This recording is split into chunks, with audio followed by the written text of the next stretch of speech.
बिस्मिल्लाहिर्रहमानिर्रहीम। अस्सलाम वालेकुम नाज़रीन, रूह पाकिस्तान के साथ मैं हूँ आपका मेज़बान मुबारक अली। नाज़रीन कराम, नवाज शरीफ साहब जो हैं वो एक मफरूर मुजरिम हैं जो कि इस पाकिस्तानी आवाम की आंखों में नमक छिड़क कर लंदन भागे थे और अभी तक वहीं मुकीम हैं। वो गए थे कि मैं जी इलाज करवाने जा रहा हूँ, मुझे हार्ट का इशू है। लेकिन वहाँ जब गए तो उन्होंने मुख्तलिफ तकारीर की, उन्होंने बताया कि आप ये करना है, अब वो करना है। उन्होंने काफ़ी जो आवाम को चकमा है वो दिया था। नवाज शरीफ साहब जो हैं वो आप पाकिस्तान आना चाहते हैं, लेकिन उनके लिए जो पाकिस्तान आने के दरवाजे हैं वो मुकम्मल तौर पर बंद कर दिए गए हैं। ये मेरे अल्फाज नहीं हैं। आज सुप्रीम कोर्ट ऑफ पाकिस्तान ने एक बहुत बड़ा फैसला दिया है।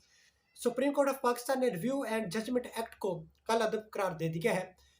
ये जो एक्ट है ये पार्लियामेंट ने पास किया था। ये एक्ट है क्या? दरअसल हर कोई इस हवाले से नहीं जानता। ये जो एक्ट है ये पार्लियामेंट में पास किया था। इसका जो मकसद है, जो पर्पज़ है, वो ये था कि जहांगीर तरीन जो कि नाअहल हैं और नवाज शरीफ साहब वो भी नाअहल हैं, उन दोनों की जो नाअहली है उसको ख़त्म करने के लिए इस एक्ट को पास किया गया। यानी कि इस एक्ट को जिन्होंने पास किया था वो पीटीएम की हुकूमत ने पास किया। और जो पीटीएम हुकूमत है वो 15 जमातों की एक कंबाइन गवर्नमेंट है जिसने इसको पास किया था। लेकिन आज सुप्रीम कोर्ट ऑफ पाकिस्तान ने जो आखिरी कील है वो ठोंक दिया है कि मियाँ के जो नारे हैं वो वजन के, बाहरी वजन के, हथे नहीं वजन के। यानी कि मियाँ साहिब आप बाहर ही रहेंगे, इधर नहीं आने वाले। यानी कि जो वो एक्ट था उसको कलअदम करार दे दिया है और यह बता दिया है कि नवाज शरीफ साहब जो है वो मुजरिम हैं, वो पाकिस्तानी नहीं हैं, वो अब लंदन में ही रहेंगे और वहीं रहेंगे। अब इधर आने वाला उनका जो सिलसिला है वो ख़त्म हो चुका है। एक तरफ इमरान खान साहब हैं और दूसरी तरफ नवाज शरीफ हैं। दोनों साबिक वज़ीर आज़म रहे। नवाज शरीफ साहब जो हैं वो लंदन में हैं, वहाँ सैर सपाटे कर रहे हैं। इमरान खान साहब जो हैं वो पाकिस्तान हैं और वो अटक जेल में हैं। वहाँ पर उनको बंद कर दिया गया है। तोशाखाना केसेस हैं और दीगर तकरीबन 14 केसेस हैं जिनका फैसला जो है वो सुना दिया गया है।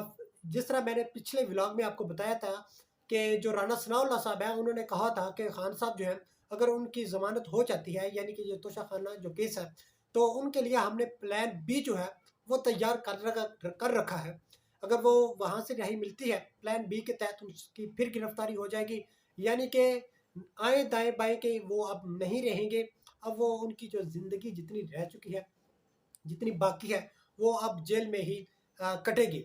दूसरे नंबर पर जो मरियम नवाज शरीफ साहिबा है, उन्होंने कहा है कि अगर आप मेरे बाबा जी को वापस लाते हैं, जो लैपटॉप तकसीम करने वाली जमात है उनको वोट देते हैं, तो आप यकीनन असल ट्रैक पर आ जाएंगे।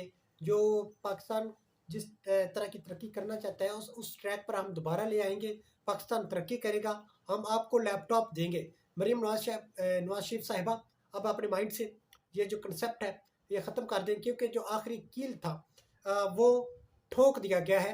अब वो जो कील है, अगर ये कहा जा रहा है कि जो काजी फाइज ईसा साहब हैं वो इस कील को अब निकालेंगे।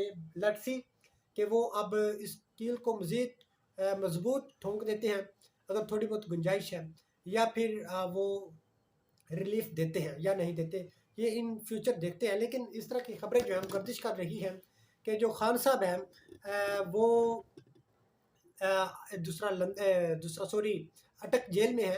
नवाज शरीफ जो है वो लंदन में है। वो आएंगे, इन दोनों की डील होगी। खान साहब जो है वो भी जेल से बाहर रहेंगे, वो लंदन से बाहर रहेंगे। लेट्स सी ये किस तरह का मामला चलता है। इसके साथ एक और ये खबर रिलेटिव है, वो इसके साथ रिलेट कर रही है कि इमरान खान साहब जो है वो माइनस और नवाज शरीफ साहब जो है माइनस। यानी कि पहले इनके माइंड में था कि इमरान खान को हम माइनस कर देंगे और नवाज शरीफ साहब जो है वो वापस आ जाएंगे। लेकिन ये बात क्लियर कर दूं, ये इन दोनों ने, नवाज शरीफ और इमरान खान साहब ने जो सिंह है वो फंसाए हुए थे। लेकिन अब ये जो सिंह है, अब दूसरा अदालत ने ये फैसला सुनाकर, सॉरी सुप्रीम कोर्ट ने ये क्लियर कर दिया है कि अब ये सिंह टूट चुके हैं, ये अब वाबस्ता नहीं होंगे। अब इन दोनों का कोई लेना देना नहीं है। 9 मई के हवाले से खबर आपके साथ शेयर करते हैं कि इंसदाद दहशत गर्दी की अदालत ने इमरान खान की 7 मजीद केसेस में जो ज़मानत है وہ خارج کر دیا ہے۔ مطلب تقریباً 14 کیسز ہیں جن میں عمران خان صاحب کی جو ضمانت ہے وہ ختم کر دی گئی ہے، یعنی کہ خان صاحب جو ہیں وہ اب توشہ خانہ کے کیس سے نکلتے ہیں، ضمانت ہوتی ہے تو ان کو دوسرے کیس سے سزا جو ہے وہ سنا دی جائے گی، پھر تیسرے، پھر چوتھے، پھر پانچویں، اسی طرح 14 کیسز ہیں جن میں سزا سنائی جائے گی۔ اور خان صاحب جو ہیں وہ جیل میں ہی ان کا مقدر ٹھہر چکا ہے، یہی سمجھ لیں، لیکن ان کو ریلیف ملتا ہوا نظر نہیں آ رہا۔ اسی کے ساتھ دیجیے اجازت، ملتے ہیں اگلے نئے ولاگ میں، تب تک اپنے اور اپنے ساتھ جڑے پیاروں کا خیال رکھیے گا۔ اللہ حافظ۔